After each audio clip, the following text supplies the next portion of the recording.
اب ایک صحابی ہیں بڑے، یعنی کہ ان کا نام میرے ذہن سے نکل گیا، انہوں نے ایک جگہ پیشاب کیا اور فوری طور پہ پیشاب کے بعد وہ مر گئے.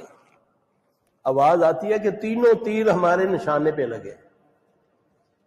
ایک صحابی ہے جنگ بدر کے موقع پر، جنگ خندق کے موقع پر نبی صلی اللہ علیہ وسلم سے اجازت لے کر کہتا ہے یا رسول اللہ صلی اللہ علیہ وسلم میں ذرا گھر سے ہوں.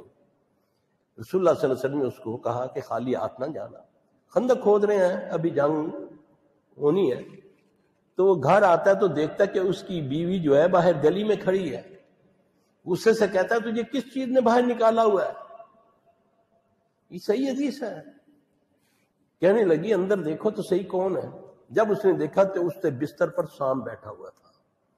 صحابی نے اس کو سانپ میں مارا، وہ سانپ بھی مر گیا، صحابی بھی مر گیا.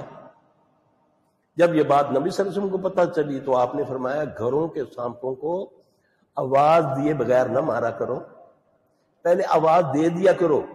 تم ہم میں سے نہیں ہو تو یہاں سے چلے جاؤ ورنہ ہم تجھے مار دیں گے. نشانی اس سانپ کی بتائی، ٹھیک ہے، یہ بتا دیا ہوا رسول اللہ صلی اللہ علیہ وسلم نے.